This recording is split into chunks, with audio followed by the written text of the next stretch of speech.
और उसके बाद वो जंगल एक बार फिर से सुमन की चीखों से गूंज उठा। लेकिन आज की रात सुमन की चीखों को सुनने वाला वहां पर कोई भी नहीं था। अगर वहां पर कोई मौजूद था तो बस हरिया, जो कि अब एक भेड़िए में बदल चुका था। सुमन के बालों को पकड़कर घसीटते हुए वो जंगल के बीचों बीच एक जगह पर ले जा रहा था। अगली सुबह गांव में। अरे भाई, पता नहीं क्या बात है, अपने गांव का हरिया किसान और उसकी पत्नी सुमन दोनों गायब हैं। दोनों का कोई अता पता नहीं। अरे कैसी बातें कर रहे हो भाई, ये कब हुआ है? अरे पूरे गांव में खबर फैली पड़ी है। कल रात को दोनों खेत की तरफ जा रहे थे, लेकिन लौटकर आए ही नहीं। तो हो सकता है अपने खेत पर होंगे। पूरा गांव ढूंढ कर आया है भाई। जानते हो क्या मिला वहां पर? क्या हुआ भाई, क्या मिला? बताओ हमें क्या मिला। अरे हरिया की पत्नी सुमन के कपड़े पड़े हुए थे। शरीर का एक एक कपड़ा फटा हुआ झोपड़ी के बाहर पड़ा था, लेकिन दोनों पति पत्नी का कोई पता ठिकाना नहीं था। अरे भाई, लेकिन उसका जो दोस्त है ना रामू किसान, उससे पता करके आते हैं ना। अब तक तो दोनों साथ ही खेत पर जाया करते थे। हाँ, हमें उसके घर जाना चाहिए भाई। चलो वहाँ चलते हैं, चलो। वो सारे लोग रामू के घर पर पहुंचते हैं। रामू अपने घर के बाहर बैठकर हुक्का पी रहा था। आज सारे के सारे लोग टोली बनाकर मेरे घर क्यों आ रहे हैं? क्या कोई मर गया क्या भाई? अरे कैसी बातें कर रहे हो? तुम्हारा सबसे अच्छा दोस्त हरिया और उसकी पत्नी गायब है, और तुम यहाँ बैठकर हुक्का पिए जा रहे हो? रामू ने अजीब सी नजरों से उन सब गांव वालों की तरफ देखा, जिसकी वजह से वो लोग एक बार के लिए डर गए। गायब है? अरे गायब नहीं है, मुक्ति मिल गई है। उन दोनों को मुक्ति मिली है। इस दुनिया में आकर हर इंसान पाप करता है, और उसे उसके पापों के लिए मुक्ति मिलना बहुत जरूरी है। अरे ये कैसी बहकी बहकी बातें कर रहे हो भाई? और इसका चेहरा अजीब सा क्यों लग रहा है? लगता है दोस्त के मरने का गम बैठ गया है। पागल हो गया है शायद ये पागल। ये बात सुनते ही रामू चीख कर जोर से चिल्लाते हुए कहता है, पागल मैं नहीं हूँ, पागल तुम सब हो। और ये शैतानी जंगल अब तुम में से किसी को नहीं छोड़ने वाला, सबको खा जाएगा। याद रखना मेरी बात। शैतानी जंगल? कैसा शैतानी जंगल? लगता है रामू पागल हो चुका है। हमें यहाँ से चलना चाहिए भाई। चलो। तभी रामू की पत्नी बाहर आती है। नहीं, आप लोग इनकी बात का बुरा मत मानिए। 2 दिन पहले हरिया के साथ खेत पर गए थे। जब से वहां से आए हैं तब से ऐसी ही बातें कर रहे हैं। भगवान जाने ऐसा क्या देख लिया उन्होंने, खेत में कुछ भी बड़बड़ाते रहते हैं। लेकिन गांव के लोगों ने कमला की कोई बात नहीं सुनी और वो सब वहां से चले गए। रात अब धीरे धीरे ढलने लगी थी। तभी अचानक किसी ने धीमी सी आवाज में रामू को पुकारा। रामू, आ जाओ, मैं तुम्हारा इंतजार कर रहा हूँ। और सुनो, अपनी पत्नी को साथ लेकर आना, नहीं तो काम अधूरा रह जाएगा। ये आवाज सुनते ही रामू के चेहरे पर शैतानी मुस्कुराहट आ जाती है। वो धीमे कदमों से अपने घर के अंदर आता है। क्या हुआ? तबीयत ठीक है ना अब आपकी? मैं तुझे अपने साथ खेत पर ले जाने आया हूँ, चल। मैं तुम्हारे साथ कहीं नहीं जाने वाली। मुन्ना गहरी नींद में सो रहा है और उसे अकेला छोड़कर मैं तुम्हारे साथ खेत पर नहीं आ सकती। वैसे भी तुम्हारे उन खेतों में भगवान जाने कौन सा राक्षस घूम रहा है, मुझे तो डर लगता है। रामू गुस्से में दांत पीसता अपनी झोपड़ी से बाहर आ जाता है और कमला गहरी नींद में अपने बच्चे के साथ सो जाती है। तभी अचानक रात को रामू की झोपड़ी के ऊपर एक साया वही गाना गुनगुनाते हुए घूमने लगता है जो हरिया के मोबाइल में बजा करता था।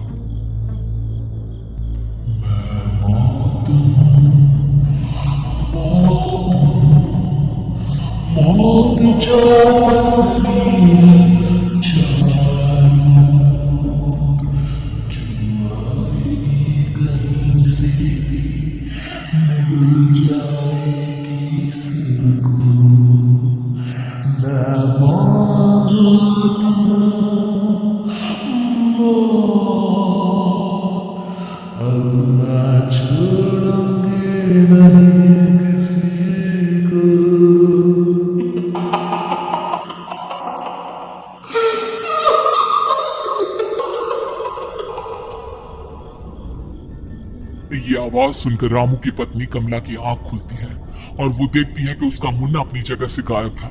कमला चीखते हुए बाहर दौड़ कर आती है। वहां पर उसने देखा कि रामू ने अपने बच्चे को झोपड़ी के बाहर एक पेड़ से उल्टा लटकाया हुआ था और उसका बच्चा चीख चीख कर रो रहा था। वहीं दूसरी तरफ एक साया बच्चे के ठीक नीचे आग जलाकर उसकी चारों तरफ हैवानों की तरफ नाच रहा था। छोड़ दो मेरे बच्चे को। अरे क्या कर रहे हो तुम? शर्म नहीं आती तुम्हें अपने ही बच्चे को इस तरह मौत के हवाले करते हुए? अपना बच्चा? किसने कहा ये मेरा बच्चा है? अरे ये तो उस रामू की औलाद है, इस गांव के किसान रामू की, और मेरी दुश्मनी इस गांव के हर इंसान के साथ है। क्या? कैसी बात कर रहे हो तुम? और ये औरत कौन है? ये मेरे बच्चे को खा जाएगी। तभी अचानक से उस सायर एक बेहद खतरनाक दिखने वाली औरत का रूप ले लिया और उसकी आंखों से आग निकल रही थी। सही पहचाना तूने, मैं तेरे बच्चे को खा जाऊंगी। अगर तू अपने सहवान को रामू के साथ जंगल नहीं आए, मैं तेरे बच्चे को खा जाऊंगी। लेकिन क्यों? आखिर क्या चाहती हो तुम मुझसे? मुझे जंगल क्यों ले जाना चाहती हो? औरत बुरी तरह से ठहाके मार मार कर जोर जोर से हंसने लगी और साथ में ये तो तुझे वहां चलने के बाद ही पता चलेगा ना।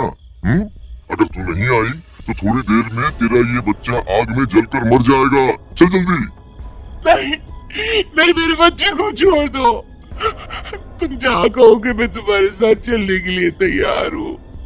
और उसके बाद उस बच्चे को झोपड़ी में लिटाकर आगे आगे वो साया चल रहा था और उसके पीछे पीछे रामू अपनी पत्नी के बाल पकड़कर उसे घसीटते हुए जंगल की तरफ ले गया। जंगल में जाने के बाद कितनी खूबसूरत हो तुम। आज की रात बस तुम और मैं एक दूसरे के साथ रहेंगे। मुझे तुमसे बहुत डर लग रहा है। तुम्हें क्या हो गया है? तुम तो बिल्कुल ठीक थे। वो होगा जो हमारे बीच होना चाहिए। तो आओ अपने आप को मेरे हवाले कर दो। कमला ने डर की वजह से अपनी दोनों आंखें कसकर बंद कर ली थी। रामू ने बुरी तरह से चीख कर कमला से कहा, आंखें खोलो अपनी और मेरी तरफ देखो।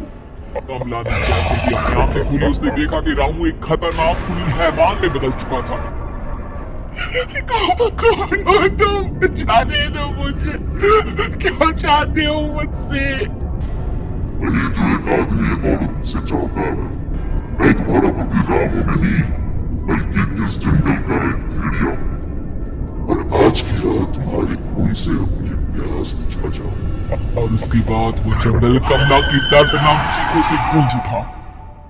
अगली सुबह कमला के कपड़े भी जंगल में उसी तरह पाए गए जैसे कि सुमन के पाए गए थे। इस घटना के बाद पूरे गांव में दहशत का माहौल था। अपने माँ बाप की मौत और गांव में हो रहे इस तरह की घटनाओं की खबर सुनकर किशन शहर से गांव लौट आया था। अपने माँ बाप की बेदर्द मौत की वजह से वो बहुत परेशान था। तभी अचानक उसे अपने घर में खाट के नीचे पड़ा हुआ वो मोबाइल फोन मिला जो उसने अपने पापा हरिया को गिफ्ट किया था। अरे कितने प्यार से पापा के लिए मोबाइल फोन लेकर आया था। इसे एक दिन भी काम में नहीं ले पाए। और आखिर कौन है जो गांव में इस तरह की हत्याएं कर रहा है? क्या है इन सब के पीछे? क्या है? मुझे पता करना ही होगा, वरना एक दिन पूरा का पूरा गांव खाली हो जाएगा। इस गांव में एक भी जिंदा इंसान नहीं बचेगा। गांव के लोगों की मदद करने के इरादे से किशन अपने गांव से दूर एक दूसरे गांव में बहुत बड़े तांत्रिक के पास मिलने के लिए गया। तांत्रिक बाबा, अब आप ही कुछ उपाय बता सकते हैं। भगवान जाने हमारे गांव को किसकी नजर लग गई है। नजर नहीं लगी है, किसी ने तुम्हारे गांव को बद्दुआ दी है। किसी सताई हुई आत्मा का प्रकोप है और अब वो पूरे गांव में किसी को नहीं छोड़ेगी जब तक उसकी आत्मा को शांति नहीं मिल जाती। अरे लेकिन ऐसा कौन है बाबा? किसकी आत्मा है और कैसे मिलेगी उसे शांति? मौत है, मौत कहीं से भी आएगी और सबको निगल जाएगी। इससे बचने का सिर्फ एक ही उपाय है, लेकिन उस उपाय को करना आसान नहीं होगा। जो भी उस उपाय को करने की कोशिश करेगा उसकी जान जा सकती है। भले ही मेरी जान चली जाए, लेकिन मैं अपने गांव के लोगों की जान बचाने की पूरी कोशिश करूंगा बाबा। तो ठीक है फिर, अगली अमावस की रात जैसा मैं कहता हूँ वैसा ही करना। अमावस की रात तांत्रिक के बताए अनुसार किशन अपने साथ केरोसिन लेकर जंगल की तरफ चल पड़ा। उसके हाथ में देवी के मंदिर का सिंदूर भी था। किशन जंगल के बीचों बीच पहुंचा। ये देखकर उसकी आंखें फटी की फटी रह गई। वहां एक उबलते पानी का तालाब था और कई लोगों की लाश लटक रही थी। किशन के माँ बाप की लाश भी वहीं थी। माँ, बापू, क्या हो गया ये? क्या हो गया? तभी वहां पर एक औरत और आदमी आते हैं। उन्हें देखकर किशन चौंक जाता है। गोपाल काका, आपकी तो 5 साल पहले मौत हो गई थी। और निर्मला काकी, आप? हाँ, मौत तो हो गई थी, लेकिन तुम ये नहीं जानते कि हमारी मौत कैसे हुई थी। क्या क्या कहना चाहते हैं आप? कुछ नहीं, बस ये जान लो कि अब इस गांव में कोई जिंदा नहीं बचेगा। लेकिन क्यों काकी? क्योंकि 5 साल पहले इन गांव वालों ने मुझे डायन बताकर पत्थर मार मार के मार डाला। मेरी कोई गलती नहीं थी। गांव का एक बच्चा क्या लापता हुआ, सारा इल्जाम मेरी पत्नी पे डाल दिया। और जब मैंने निर्मला की जान बचाने की कोशिश की तो मुझे भी मार डाला। आपके साथ ही बहुत गलत हुआ काकी, लेकिन आप जो कर रहे हैं वो भी सही नहीं है ना? तुम यहाँ से चले जाओ वरना तुम भी नहीं बचोगे। हमारी आत्मा पिछले 5 साल से मुक्ति के लिए भटक रही है। चले जाओ यहाँ से। मौका देखकर किशन सिंदूर उन दोनों के ऊपर डाल देता है। उनका शरीर चलने लगता है और वो भयानक तरीके से चिल्लाने लगते हैं। अगले ही पल किशन उनके ऊपर केरोसिन डाल देता है और वो दोनों जल जाते हैं। किशन अपने माँ बाप और दूसरी लाशों का अंतिम संस्कार करवाता है और अपने घर लौट आता है। लेकिन वो अभी भी इस बात से अनजान है कि मोबाइल अभी भी बज रहा था। मैं मौत